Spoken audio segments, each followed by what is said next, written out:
Me hearties! How are ye on this fine... This isn't going to work, is it? This isn't going to work. Hi! So, this is Libertalia, the pirateyest game I think I've ever played, and I've played Merchants and Marauders. This will have you thinking, maybe even speaking, exactly like a pirate probably didn't. But, the ones on the box, that's who you'll be playing with. There are lots of different pirates in this game. There are lots of doubloons that you can get, and there are even booty tiles. There's a big ship that you're playing on, which is called the Libertalia, or the Libertalia, if you want to say it like that every single time. The score track is lovely, and everyone gets a different pirate cove to take control of. Now in the game, you're fighting for doubloons, of which there are loads, which are lovely. And you're fighting over these booty tiles, which will get you those doubloons. And in these booty tiles, you'll get things like gems, you'll get maps, you'll get Spanish officers, you'll get treasure chests, loads of different stuff. The great part of the game, the main great part of the game, is these decks, which is the game. It's a card game where you choose one card every turn, you put it down, everyone else chooses a card, and then you flip it over. Everyone starts with the same hand of 9 cards, the same 9 pirates, and you're trying to outwit and outplay. And the subsequent rounds, you might get some different pirates, so there's all to play for. So let's take a look at the gameplay, and then I'll talk about why this is probably the best game you'll ever play in your life, if you like pirates. So, this is a game of Libertalia almost set up. This is a score track. You've got a pile of doubloons here, and we're playing with 3 players, green, blue and red. And this is your little cove where you put all your pieces.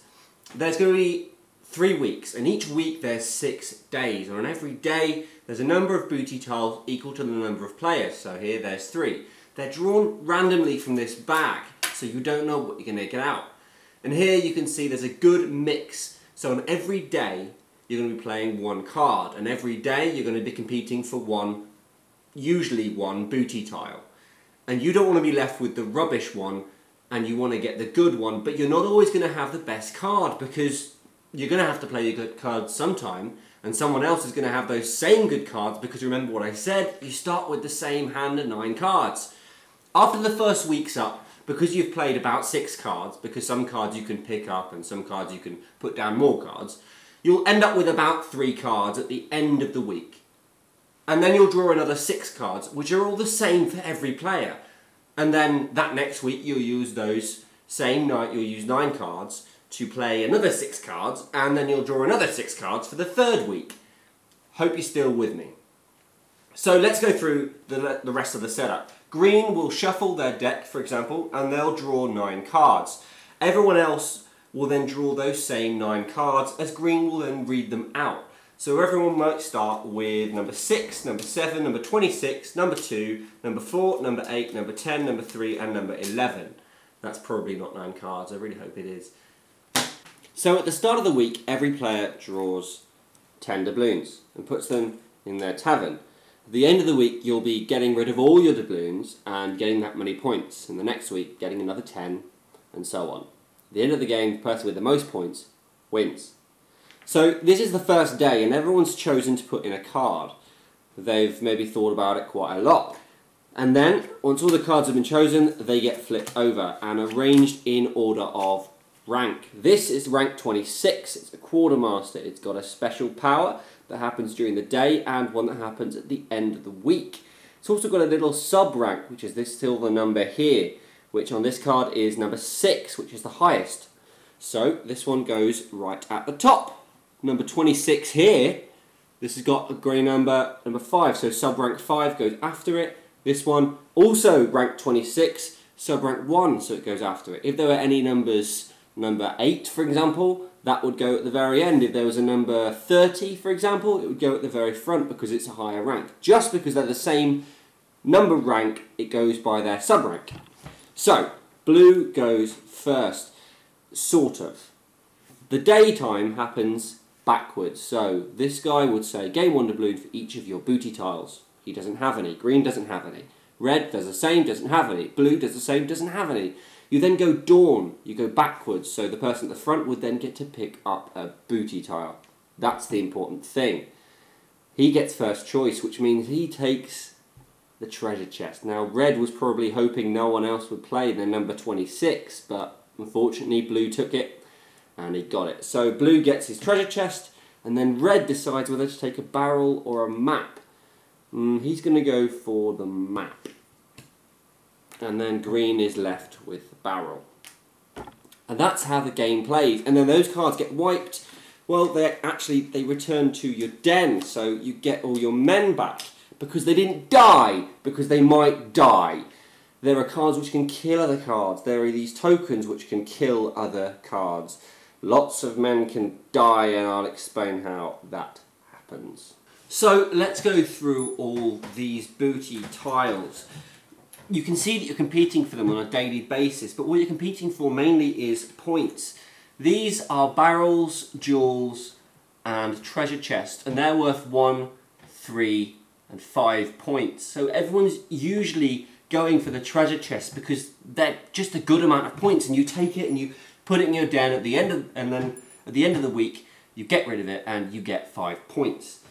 There are, though, however, bad things. There's these cursed masks, which for everyone in your den at the end of the week, you lose 3 points. Look at how nasty they are. Nasty they are. There are these Spanish officers, which when you take them, your man dies. So there's sort of a game with, well, do I want to get -3 points, or do I want my man to die? Sometimes the answer is, yes, I want my man to die.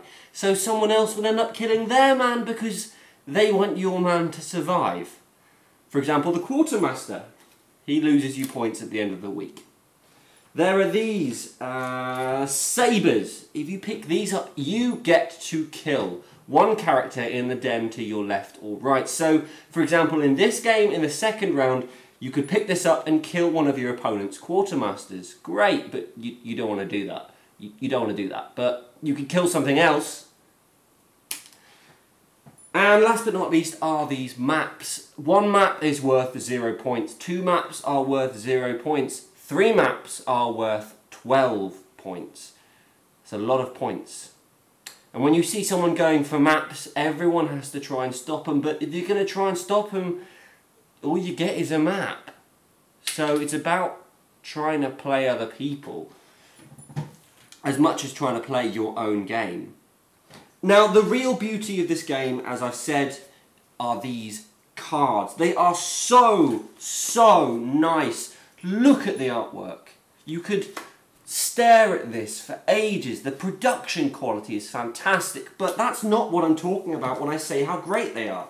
Their roles, their abilities are so interesting. This one gets a daytime ability where he can gain 2 doubloons for each character that's died that week. Great! This one, I've shown you, gain 1 doubloons for everyone you have. Lose 8 if he's still alive at the end of the week. Discard all the characters from your den when you play him on the ship. There are other cards which have a night ability, which is this little moon here, which means that every night they get to do it. So after there's been a card that's played, you get to go ahead and do that. So the waitress makes those maps a little bit worthwhile. There's the barkeep who just gives you 1 every night. It's great. And the powers are all balanced to the rank of the card. Some high rank cards have a rubbish power, whilst other ones have a really, really good one. Some low rank cards have a great power, like the parrot, number 1. But you get to take the parrot out and use someone else instead. Every card says exactly what it does. The little symbol shows exactly when it's used. This anchor means it's used at the end of the week. The governor's daughter, if you're the only person with her, you get 6 points. If someone else has the governor's daughter in their den, then you have to pay 3 coins. The captain, he gets you money, he's too scared of these relics, so he costs you even more money if you have them. I could go on. There's some great, great cards, all with fantastic ideas behind them. Okay, so the game isn't perfect. The most annoying thing that you'll find when you play this game, because you're laying down cards and everyone has the same cards, so you might encounter someone else playing the same card as you more than once. You might find that these little sub-rank numbers, which help you sort out cards that have the same number, they're like a secondary rank. If you got the low numbers on the cards that matter in the game, you'll find yourself always on the back leg. You'll never be able to step up until you do something a bit crazy. And it also means that if you know those numbers and you know what decks have those sub-ranks, you'll know which ones you can beat, which just adds a bit of a metagame to it. And if you're okay with metagames and you play with the same group quite often, it's perfectly fine. But it does mean that if someone new comes in, then they can lose out a little bit. Or if you're using a deck you've never used before, you might get just really annoyed when someone else's card is always higher than yours. I'm looking at you, white deck. It does mean that because you can see the rank though, you know how well you might do, so you can still at least play it intelligently. Back to how great the game is. These booty tiles are so lovely. They come across and you can see what you've got for the whole week. You can look ahead and you can plan. You can look at your hand of cards and you can plan what's going to happen. And then you play one card and someone plays a brute which kills the highest ranked character and ruins everything. So annoying, but so great because you then have to claw it back and there's always the next week which comes round. This game is so piratey. You'll be trying to sabre other people's men, stab them when they take what you want.